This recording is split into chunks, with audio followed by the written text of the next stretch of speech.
네, 우리 다 같이 찬송가 405장 찬송하시겠습니다.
우리 다 같이 묵상 기도하심으로 2020년 7월 5일 홍래포교회 주일 예배를 시작하겠습니다. 다 같이 기도하시겠습니다.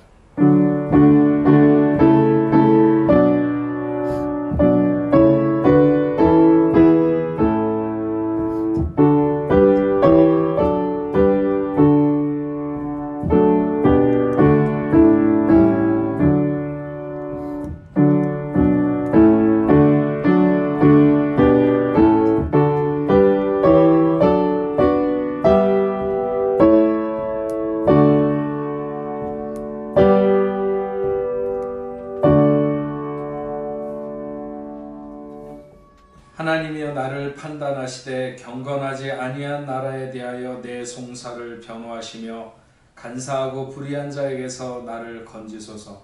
주는 나의 힘이 되신 하나님이시거늘 어찌하여 나를 버리셨나이까.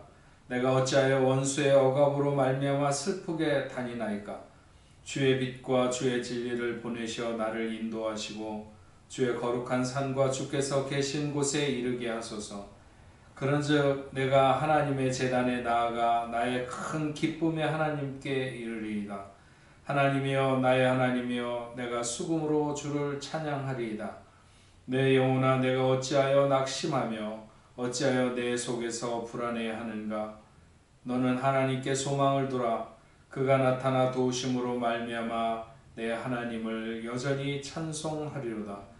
하나님은 영이시니 예배하는 자가 신령과 진정으로 예배할지니라. 아멘. 찬송가 83장 1절과 2절 찬송하시겠습니다. 찬송가 83장 1절과 2절입니다.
신앙 고백 드리겠습니다.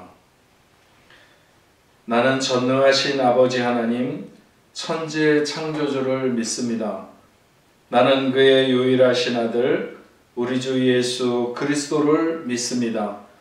그는 성령으로 잉태되어 동정녀 마리아에게서 나시고 본디오 빌라도에게 고난을 받아 십자가에 못 박혀 죽으시고 장사된 지 사흘 만에 죽은 자 가운데서 다시 살아나셨으며 하늘에 오르시어 전능하신 아버지 하나님 우편에 앉아 계시다가 거기로부터 살아있는 자와 죽은 자를 심판하러 오십니다. 나는 성령을 믿으며 거룩한 공교회와 성도의 교제와 죄를 용서받는 것과 몸의 부활과 영생을 믿습니다. 아멘. 찬송가 302장 하시겠습니다. 찬송가 302장입니다.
다 같이 기도드리겠습니다.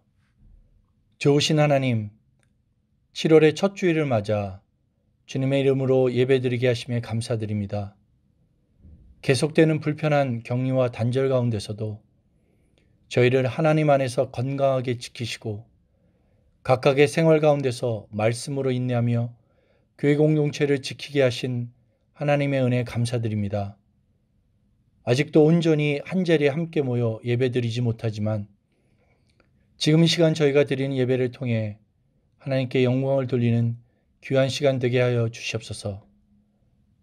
하나님, 저희가 교회와 각자의 처소에서 예배드릴 때 지난 한 주간의 생활을 돌아보고 먼저 지은 죄들을 고백하여 온전한 예배가 되게 하여 주시옵소서. 또한 주시는 말씀을 통해 하나님의 자녀로 살기에 부족함이 없도록 담대하고 강건한 믿음의 자녀로 인도하여 주시옵소서.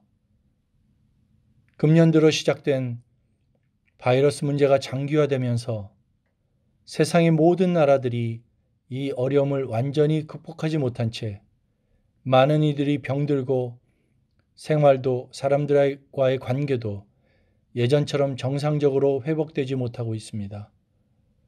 지금까지 늘 필요한 것으로 채우신 하나님께서 저희를 안정과 평안 가운데로 인도하여 주시길 간구합니다. 그래서 이 교회 공동체 모두가 어려운 가운데서도 오히려 하나님의 긍휼과 자비를 경험케 하시고 어떠한 상황에서도 주님이 동행하심을 신뢰하며 감사하는 모두가 되게 하여 주시옵소서.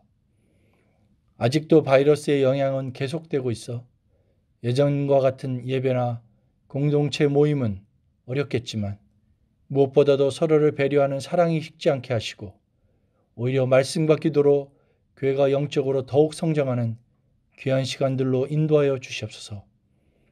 그래서 뽕네프 교회가 세상의 빛과 소금의 역할을 감당케 하시고 이곳 파리 땅에 믿지 않는 많은 나그네와 같은 영혼들이 교회로 돌아오는 사랑의 다리가 되도록 하나님 이 교회를 사용하여 주시옵소서. 하나님, 뽕네프 교회를 위해 수고하시는 모든 분들을 기억하여 주시옵소서. 김승천 담임 목사님과 함께 동역하는 사역자들, 그리고 교회를 통해 파송된 선교사님들을 건강과 지혜 가운데 지키시고 인생을 하나님을 위해 드린 저들의 헌신과 수고를 통해 하나님 나라를 확장하는 주의 종된 사역자의 사명을 잘 감당할 수 있도록 인도하여 주시옵소서. 이제 새로운 곳에서 사역을 준비하신 오해인 강도사님, 모든 것이 하나님의 인도하심으로 어디에 있든지 하나님의 종으로 맡은 바 일들을 충성으로 감당하게 하시고 가족 모두 건강과 평강으로 인도하여 주시옵소서. 그리고 한국으로 복귀한 이하은 전도사님의 앞길을 미리 준비하신 하나님께 감사드리고 늘 사랑의 마음으로 하나님과 동행할 수 있도록 인도하여 주시옵소서. 또한 장로님들과 직분자들, 각 기관에서 수고하시는 모든 일꾼들과 보이지 않는 곳에서 헌신하는 손길을 하나님 위로하시고 교회에서나 세상에서나 늘 하나님의 사람들로 구별된 삶을 살 수 있도록 인도하여 주시옵소서. 특별히 교회 식구들 중에 아프거나 또한 여러 가지 이유로 마음에 상처받은 이들이 있다면 저희가 잘 알지 못하는 것까지라도 여호와 라파의 하나님께서 친히 치료하셔서 아픈 것이 속히 치료되며 성령의 도우심으로 하나님과의 관계가 더욱 굳건해질 수 있도록 인도하여 주시옵소서. 오늘 강단에 선 김성천 담임 목사님의 말씀을 통해 하나님을 만나는 깊은 교제의 시간이 되게 하시고 세상에서 하나님의 자녀로 살아가는데 부족함이 없도록 인도하여 주시옵소서. 오늘 드리는 예배를 통해 주님 홀로 영광 받으시옵소서. 예수 그리스도의 이름으로 감사하며 기도드렸습니다. 아멘. 성경 말씀 보시겠습니다. 하나님께서 오늘 우리에게 주시는 말씀은 신약성경 마태복음 6장 5절부터 15절 말씀까지입니다. 또 너희는 기도할 때 외식하는 자와 같이 하지 말라. 그들은 사람에게 보이려고 회당과 큰 거리 어귀에 서서 기도하기를 좋아하느니라. 내가 진실로 너희에게 이르노니 그들은 자기 상을 이미 받았느니라. 너는 기도할 때 내 골방에 들어가 문을 닫고 은밀한 중에 계신 내 아버지께 기도하라. 은밀한 중에 보시는 내 아버지께서 갚으시리라. 또 기도할 때 이방인과 같이 중언부언하지 말라. 그들은 말을 많이 하여야 들으실 줄 생각하느니라. 그러므로 그들을 본받지 말라. 구하기 전에 너희에게 있어야 할 것을 하나님 너희 아버지께서 아시느니라. 그러므로 너희는 이렇게 기도하라. 하늘에 계신 우리 아버지여, 이름이 거룩히 여김을 받으시오며 나라가 임하시오며 뜻이 하늘에서 이루어진 것 같이 땅에서도 이루어지리이다.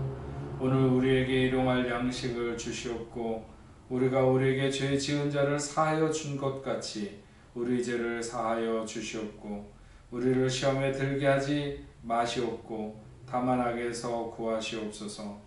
나라와 권세와 영광이 아버지께 영원히 있사옵나이다. 아멘.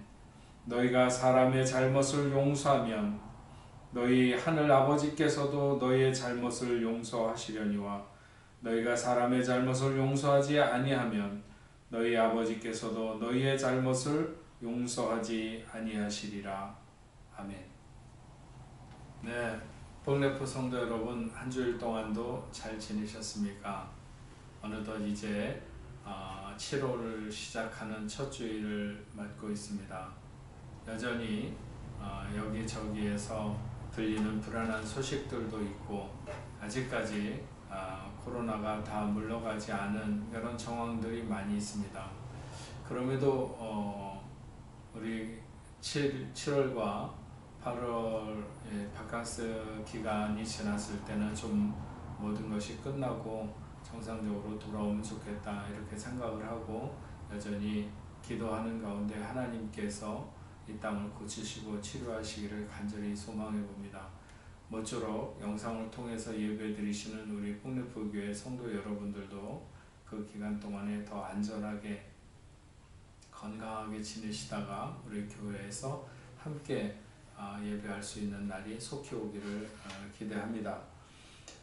오늘 마태복음 6장 5절부터 15절에는 주님이 가르쳐 주신 기도, 우리가 주기도문이라고 하는 기도에 대해서 오늘 말씀을 우리가 함께 들으면서 은혜를 누리고자 합니다.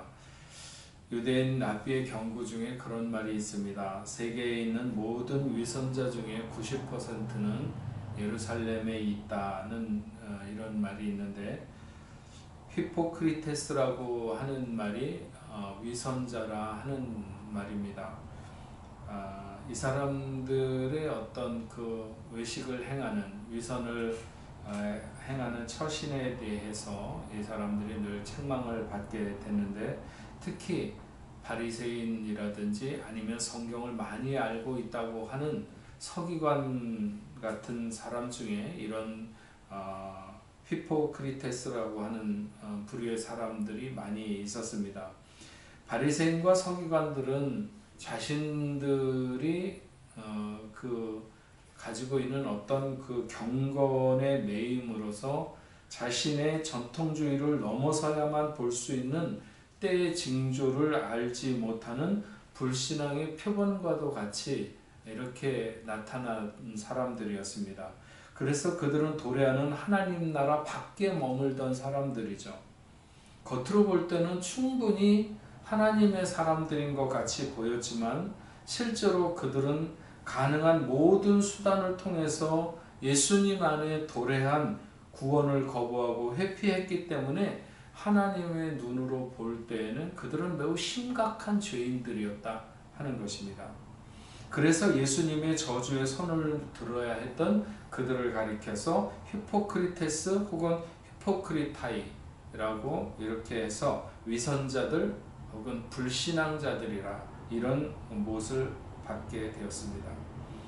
오늘 말씀은 기도에 대해서 말씀하시는데 그 기도의 태도와 내용에 대해서 말씀하시고 있습니다. 5절 말씀을 보면 또 너희는 기도할 때 외식하는 자와 같이 하지 말라. 그들은 사람에게 보이려고 회당과 큰 거리 어귀에 서서 기도하기를 좋아하느니라. 내가 진실로 너희에게 이르노니 그들은 자기 상을 이미 받았느니라. 외식의 특징은 사람들에게 보이려고 하는 데 있습니다. 유대인들은 서서 기도하는 습관을 가지고 있습니다. 그들은 고정된 기도의 습관을 지키고 원칙적으로 성전에 나가서 기도를 했습니다. 그러나 성전이나 회당에 갈 수 없는 상황이 되면 자신들이 서 있는 그곳이 어느 것이든지 거리거나 혹은 그 길모퉁이라도 성전을 향해서 혹은 회당을 향해서 소리를 내어서 기도하곤 했습니다. 회교도들이 하루에 5번씩 메카를 향해서 엉덩이를 들고 절을 하며 기도하는 것이 그 사람들의 습관이죠. 유대인들은 서서 기도하는 습관이 있었고 또 고정된 기도의 습관, 이를테면 시간이라든지 아니면 장소라든지 뭐 여러 가지 있을 수 있는 그런 것을 나쁘다고는 말할 수 없습니다. 그리고 성전이나 회당에 갈 수 없는 경우에 있는 곳, 그것이 길거리이든지 집 모퉁이든지 어디서나 기도를 한다고 해서 잘못된 것은 없습니다. 다만 그들은 사람에게 보이려고 회당과 큰 거리 어귀에 서서 기도하기를 좋아하느니라. 그냥 기도하기를 좋아하느니라가 아니라, 기도하는 것을 좋아한 것이 아니라, 이 좋아한다고 하는 것이, 수식하는 것은 사람에게 보이려고 무엇을 했다는 것이죠. 그들은 사람의 이목을 끌기 위해서 습관적으로 자리를 지정해 놓고 멈추어 서서 기도하기를 즐겼다고 하는 것입니다. 그것은 마치 남에게 보이기 위해서 의도적으로 상황을 연출하는 연극 배우의 행위와 같은 것이고, 하나님 나라의 백성이 지녀야 될 삶의 태도는 결코 아니라고 하는 것입니다. 바리새인들이 잔치에 가면 맨 윗자리에 앉으려고 하고 회당에서는 제일 좋은 자리를 찾으며 인사받기를 좋아했습니다. 예수님의 제자들은 바리새인들처럼 사람들에게 인정받기를 좋아할 것인가, 아니면 오직 하나님께만 영광 돌리기를 좋아하는 자가 될 것인가 하는 것에 대한 선택을 분명히 가져야 합니다. 6절 말씀에 너는 기도할 때에 내 골방에 들어가 문을 닫고 은밀한 중에 계신 내 아버지께 기도하라. 은밀한 중에 보시는 내 아버지께서 갚으시리라. 바리새인들과 전혀 다른 기도의 방식을 제시하고 있습니다. 회당과 큰 거리의 어귀와는 아주 대조적인 골방이 등장하죠. 사람이 누구를 만나는 장소가 아닌 그냥 물건을 쌓아두는 창고나 곳간 같은 곳입니다. 하나님 아니면 누구도 주목하지 않는 은밀한 곳이라고 말할 수 있습니다. 그 골방조차 문을 닫으라고 말씀하고 있습니다. 오직 하나님과만 개인적으로 교통하는 통로인 것이죠. 사람에게 과시하기 위해서 하는 기도는 진정한 의미의 기도가 아니다. 예수님께서 사람들이 알지 못하는 새벽 미명에 일어나서 한적한 곳으로 가서 따로 기도하심으로 은밀한 기도의 본을 보이셨습니다. 엘리야가 수넴 여인의 아들을 소생시키기 위해서 문을 닫던 그 다락방처럼 바로 그런 방을 말하는 것입니다. 우리는 여전히 기도를 위해 자신의 방문을 닫음으로 잠시나마 오직 하나님과 자신 이외에 어떠한 제3자의 개입도 불허하고 동시에 순결한 교제만 있도록 해야 되는 그런 시간을 가져야 합니다. 그러면 은밀한 중에 보시는 아버지께서 갚으시리라 하는 거죠. 이것은 신실하신 하나님의 품성을 온전히 반영한 약속입니다. 이제 주님은 태도의 문제를 넘어서는 내용의 문제를 알려주시고자 그릇된 기도에 대한 경고를 하나 하고 있습니다. 그것은 훌륭하고 완벽한 기도를 알려주시고자 하시는 뜻을 담고 있는 것이죠. 7절에 이렇게 말씀하십니다. 또 기도할 때에 이방인같이 중언부언하지 말라.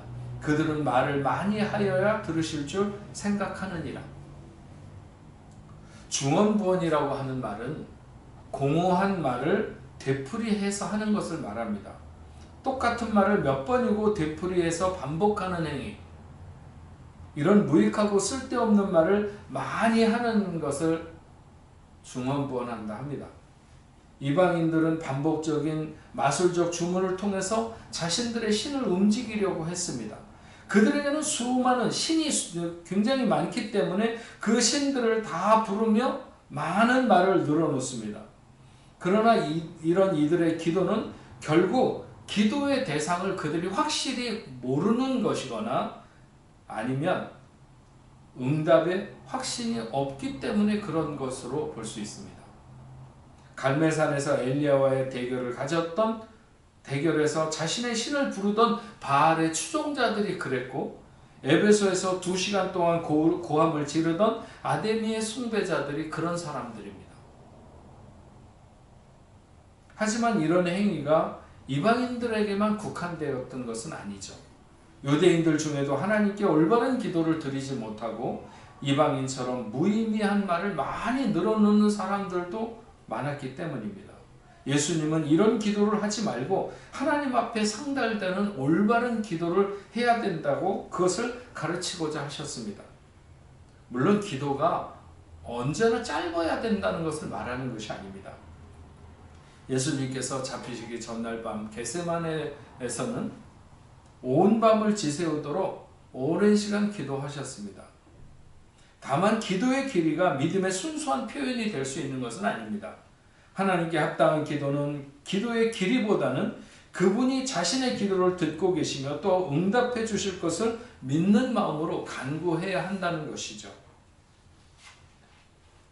8절 말씀에 보면 그러므로 그들을 본받지 말라. 구하기 전에 너희에게 있어야 할 것을 하나님 너희 아버지께서 아시느니라.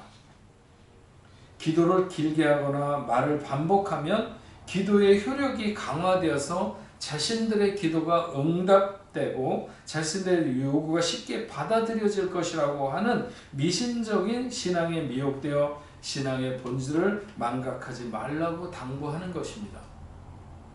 구하기 전에 있어야 할 것을 아신다는 것은 기도를 하기 전에 가져야 될 신앙적 지식이 있다는 것을 알려주는 것입니다.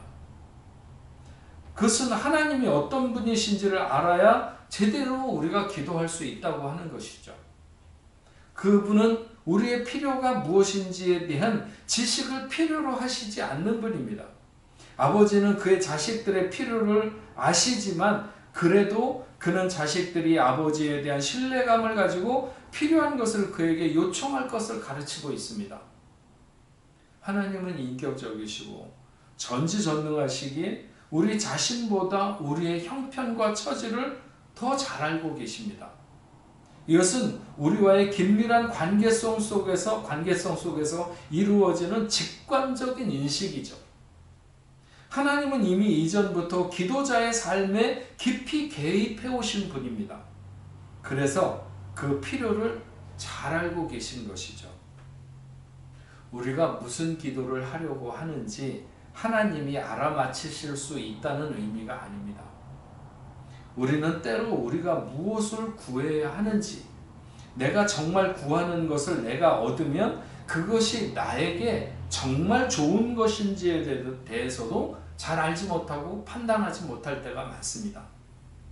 마치 어린아이가 날카로운 칼을 단지 반짝거린다고 달라고 조르면 어떤 부모가 그 아이의 요구를 쉽게 들어주겠습니까? 네가 그 칼을 다루려고 하면 너는 더 커야 되고 더 배워야 되고 더 기다려야 한다고 알려주겠죠. 우리는 우리의 시계는, 다시 말해서 우리가 보는 그런 그 세계는 제한적이고 시간은 현재뿐입니다. 과거를 고칠 수 있지도 않고 미래를 알 수 있지도 않습니다. 그러나 우리의 하나님은 우리와 다르시죠. 그분이 보는 세계는 제한이 없으시고 그분의 시간은 과거와 현재와 미래를 모두 현재로 보실 수 있는 분이기에 우리에게 무엇이 필요하고 우리에게 무엇이 유익한지를 잘 아시는 분입니다. 그래서 기도는 우리가 하나님께 무엇을 구하는가 이전에 하나님이 어떤 분이시며 어떤 능력을 가지고 계신가 하는 것을 알고 우리가 가진 그 어떤 문제라도 넉넉히 가장 좋은 쪽으로 해결해 주실 것이라고 하는 믿음이 전제되어야 하는 것이죠. 그래서 과도하게 염려하며 기도하지 않고 오직 감사함으로 모든 것을 주께 아뢰고 평안을 구해야 합니다. 이런 기도가 하나님 나라의 의를 이루는 기도가 되는 것이죠. 구하는 자들에게 있어야 할 것이 무엇인가를 다 아신다고 말씀하시면서 이제 주의 기도를 가르쳐 주십니다.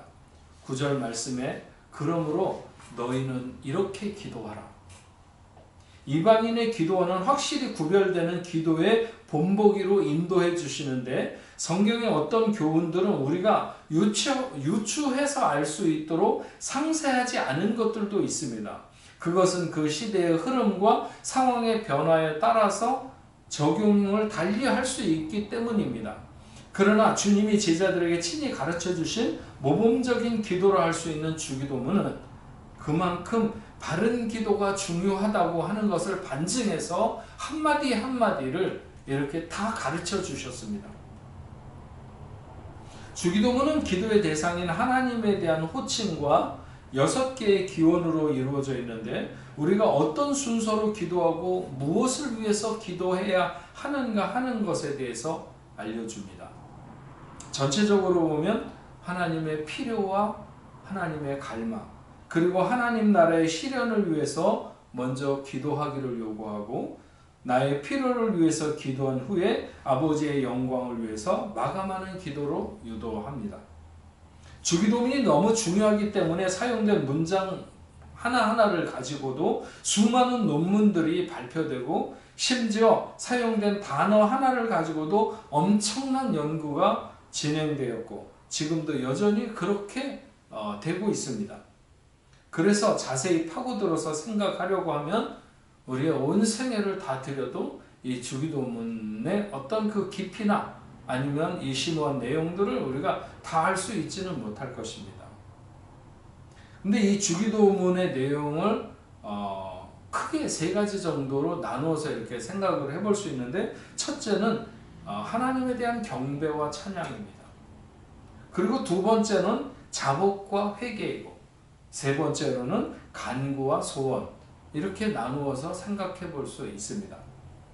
첫 번째로 경배와 찬양을 우리가 오늘 주기도문 속에서 보면 우리의 기도를 들으시는 인격적인 하나님을 영화롭게 해드리는 것은 성도의 마땅한 본분이라고 말할 수 있죠. 하늘에 계신 우리 아버지요, 기도의 대상에 대한 언급을 먼저 하는 것은 우리의 마음의 방향과 믿음의 기대와 바람이 누구를 향하고 있는지를 분명히 나타내는 것입니다. 앞에서도 말한 것처럼 기도는 그저 허공을 향해서 막연한 소리를 내는 것이 아니라 살아계신 인격적인 하나님을 향해 올리는 것입니다. 기도는 하늘 아버지를 향한 하늘 아버지께 드리는 마음의 갈망인 것이죠. 우리 아버지라고 하는 표현도 주목해야 됩니다. 기도에 대한 기도 대상에 대한 친밀성을 나타내는 것이 분명하죠. 아바 아버지라고 얘기할 때 아바라고 하는 것은 아람어에서 어린아이들이 성장하면서 가장 먼저 말을 배우게 되는 아빠라고 하는 그런 말입니다. 사도 바울은 하나님을 아바 아버지로 부를 수 있는 자만이 하나님의 자녀이다 이렇게 말하고 있습니다. 그런데 저는 여기서 아버지라고 하는 친밀감 있는 표현도 중요하지만 왜 우리 아버지라고 했느냐는 것이죠. 내 아버지가 아니고. 여기 우리 아버지 파테르 헤몬이라고 하는데 하나님의 나라가 개인의 나라가 아니라 공동체적인 나라임을 보여주는 말입니다. 그러므로 제자들의 신앙이라고 하는 것은 항상 공동체를 지향하는 성격을 가져야 한다는 것이죠. 하나님에 대한 사랑은 이웃과 어우러져서 온전한 평화와 공동체를 이루어 나가는 것이 예수를 따르는 제자들의 의무인 것입니다. 그러니까 교회 생활에 힘쓰지 않으면서 하나님을 우리 아버지라고 하는 것은 맞지 않는 것입니다. 지독하게 자기 자신만을 위해서 아버지를 불러대는 그런 사람에게 아버지가 관심을 가지시겠는가? 아니면 이웃의 문제를 가지고 아버지를 찾는 자들에게 관심을 가지시겠는가? 생각해보면 당연히 후자입니다. 왜냐하면 그분은 우리의 아버지가 되시기를 원하시는 것입니다. 이름이 거룩히 여김을 받으시오며 성도들의 삶의 궁극적인 목표가 무엇인지를 밝히고 있는 것이죠. 우리의 최대 존재의 목적은 하나님을 영화롭게 하며 그 영광을 찬양하는 것입니다. 그래서 그분을 향한 존경심과 예배, 경배의 마음을 드러내는 것이죠. 그 이름은 본래 거룩한 이름입니다. 예배자가 하나님의 이름이 높임받게 되기를 바라는 소망을 마땅히 표현해야 됩니다. 창조주 하나님이 피조물로부터 영광과 존귀와 찬양을 받으시는 것이 너무나도 마땅한 일임에도 불구하고 죄악된 인생은 썩어지지 아니하는 하나님의 영광을 썩어지는 사람과 금수와 버러지의 형상의 우상으로 바꾸려 한다고 로마서 1장에서 말하고 있습니다. 주기도문의 가장 핵심은 하나님을 경배하고 찬양하는 것입니다. 두 번째로는 자복과 회개입니다. 하나님과 인간 사이에 가로막힌 담을 무너뜨려야 기도가 기도될 수 있습니다. 우리가 우리에게 죄 지은 자를 사하여 준 것 같이 죄라고 하는 것에 대한 의미를 빚, 즉 채무라고 이렇게 나타냅니다. 그것은 죄가 하나님과 인간 사이에 해결할 수 없는 채무 관계를 야기시켰지만 하나님이 우리의 모든 빚을 탕감시켜 주셨다고 하는 것을 의미하는 것이죠. 우리가 우리에게 죄 지은 자를 사하여 준 것 같이라고 하는 말이 마치 우리가 우리에게 범죄한 자를 용서한 근거에 의해서 하나님께 사죄를 구한다는 의미처럼 받아들이는 사람들이 있는데 그런 의미가 아닙니다. 우리는 오직 하나님의 은총에 의해서만 죄사함을 입을 수 있습니다. 여기에 우리의 공적이라든지 노력을 보탤 수가 없습니다. 왜냐하면 아담 안에 있는 인생 모두가 전적으로 부패한 상태에 있기 때문에 그렇습니다. 다만 이 말씀은 우리가 진실되게 사죄를 간구하기 위해서는 이웃에 대한 적의와 증오의 감정에서 해방되어야 한다는 것을 가르치는 것입니다. 그렇지 않으면 1만 달란트를 탕감받고 자기에게 100데나리온의 빚을 진 자를 끌고 가서 옥에 가두는 뻔뻔스럽고 가증스러운 자가 될 수밖에 없는 것이죠. 그래서 우리는 하나님께 기도할 때 우리의 필요한 것을 간구하기 이전에 알게 혹은 모르게 지은 모든 죄를 자백하고 철저히 용서를 빌어야 합니다. 요한일서 1장 9절에 그렇게 말씀하지 않았습니까? 만일 우리가 우리의 죄를 자백하면 그는 미쁘시고 의로우사 우리의 죄를 사하시며 우리를 모든 불의에서 깨끗하게 하실 것입니다.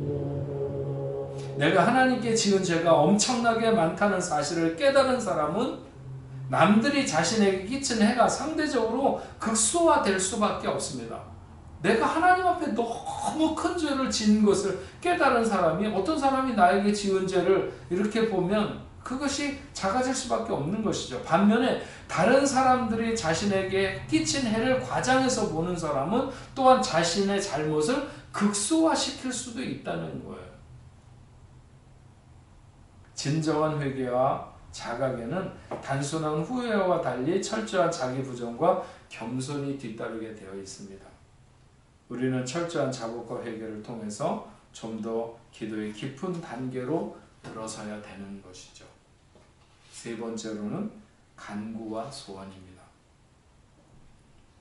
넓게 생각하면 앞에서 말한 경배와 찬양 부분에서 이름이 거룩히 여김을 받으시오며 에서 다만 악에서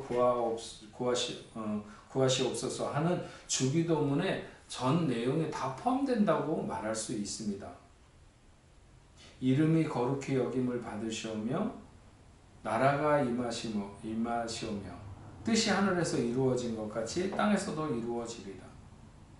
성도는 하나님의 주권이 전 영역에 미치게 되기를 바라고 자신이 서 있는 바로 그곳에서 지금 하나님의 임재를 간구합니다. 물론 하나님의 아들이 다시 오시는 그날에 이루어질 종말론적인 소망을 내포하고 있는 것입니다. 성도는 자신의 삶 속에서 하나님의 뜻이 실현되기를 간구합니다.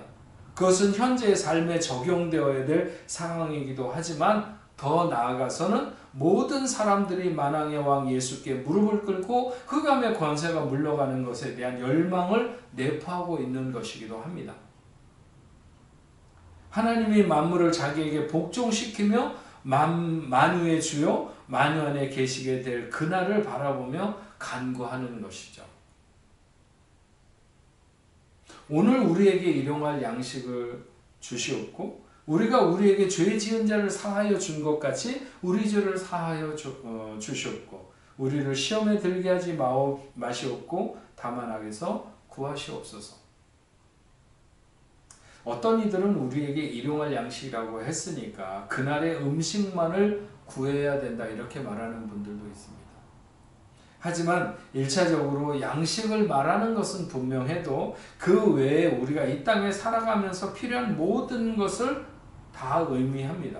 그리고 그런 것이 채워짐으로 가장 효율적으로 하나님 당신의 나라의 이름을 영화롭게 하며 당신의 나라의 도래를 위해 일하고 당신의 뜻이 이 땅에 이루어지기를 힘쓰게 되는 것이죠. 그래서 일용할 양식을 구하는 것이 이기적인 기도가 아니고 물질적 허영을 추구하는 기도도 아닌 것입니다. 다만 우리가 하나님께 전적으로 의존할 수밖에 없는 존재라고 하는 것을 고백하는 것이고 또 우리가 하나님의 뜻대로만 살아갈 수 있도록 해달라는 믿음과 사랑의 간구이기도 한 것입니다. 사죄의 기도를 진지하게 드린 자는 다시 죄에 빠지지 않기를 바라기 마련입니다. 그래서 우리를 시험에 들게 하지 마시옵고 하는 기도가 우리의 죄를 사하여 달라고 하는 기도 뒤에 나오는 것은 매우 적합하다고 볼 수 있습니다. 우리는 늘 죄의 유혹에 쉽게 넘어갈 수 있는 연약한 존재임을 고백해야 하고 가급적 죄를 지을 수 있는 유혹의 상황에 빠지지 않게 해달라고 우리는 간구하게 되는 것입니다. 사탄은 어떻게 해서든지 우리를 패배시키려고 합니다. 하지만 우리의 힘만으로는 그 사탄을 결코 이겨낼 수가 없습니다. 그래서 우리는 매일 적용할 수 있는 기도로 나아가는데 바로 다만 악에서 구하시옵소서. 네. 이럴 수 있는 비결은 오직 우리를 위해 승리하신 그리스도를 붙드는 방법 외에는 없습니다. 주기도문의 맨 마지막은 확신과 신앙 고백입니다. 나라와 권세와 영광이 아버지께 영원히 있사옵나이다. 아멘. 누가복음에는 이 병행구에서 이 내용이 빠져 있습니다. 하지만 초대교회부터 사용되었던 마지막 부분인 것이죠. 우리의 모든 기도가 거룩하고 기쁜 찬양으로 기도한 모든 것이 응답되기를 바라고 하나님께 기도한 모든 내용을 반드시 들어주실 능력과 사랑이 있음을 확신하는 마음으로 끝맺음을 해야 된다고 가르쳐 주고 있는 것입니다. 주님이 가르쳐준 기도, 언젠가 제가 말씀드렸지만 저희 아버님이 하룻밤에 주기도문을 1000번 이상, 그래서 1000번, 2000번, 3000번 뭐 이렇게 하신 적이 있고 또 그것을 통해서 놀라운 은혜를 누리게 되었다 이런 것을 한번 말씀드린 적이 있는데 이 내용 자체가 너무나도 주님이 가르쳐 주신 완벽한 기도의 내용이기 때문에 이 내용을 우리가 반복해서 한다는 것은 결코 그 기도의 중원부원과는 다를 거라고 생각이 듭니다. 다만 그 의미를 우리가 분명히 새기면서 주님이 가르쳐 주신 그 기도가 늘 우리에게 살아있어야 되는 것이죠. 그래서 주님이 가르쳐 준 기도를 통해서 우리의 기도가 외식되지 않고 주님께서 구제와 기도와 금식에 대해서 할 때마다 외식에 대해서 그토록 경고하신 것처럼 우리의 기도가 외식되지 않고 또한 중언부언하지 않으며 이런 태도를 가지고 사람들에게 보이려고 하는 그런 모습이 아니라 하나님의 뜻이 온전히 이루어지는 능력의 기도를 우리 뽕네프 성도 여러분들이 모두 다 하실 수 있는 기도의 용사들이 되기를 주님의 이름으로 축원합니다. 기도하겠습니다.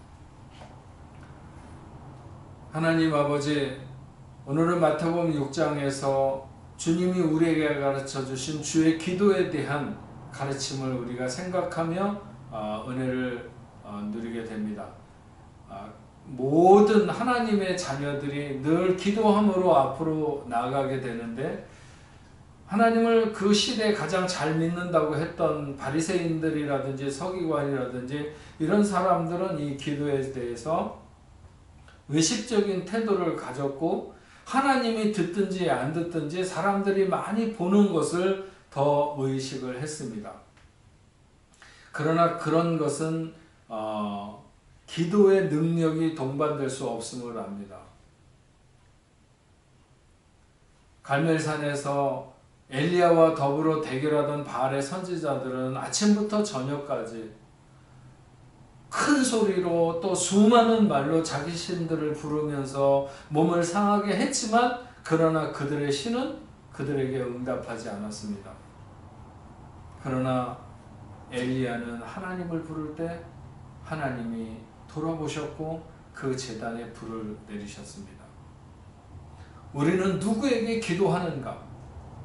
오늘 말씀을 통해서 우리가 다시 한번 깨닫게 하시고, 그러면 우리는 어떤 자세를 가지고 기도해야 하며 어떤 내용으로 기도해야 하는가에 대해서 주기도문 속에서 우리의 기도의 방향을 분명히 정할 수 있도록 주여 도와주시고, 그래서 우리 모두가 다 능력의 기도자들이 될 수 있도록 주님 역사하여 주옵소서. 예수님의 이름으로 기도합니다.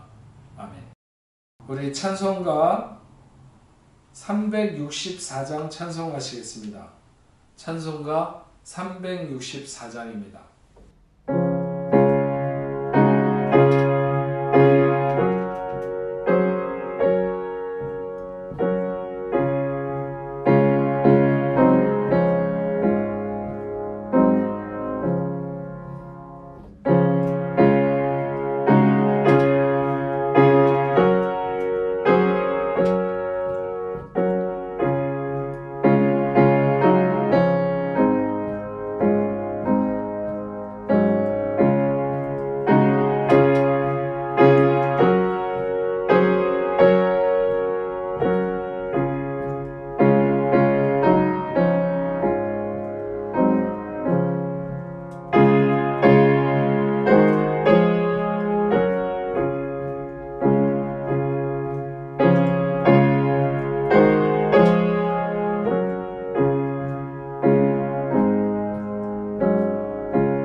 우리 다 같이 기도하시겠습니다.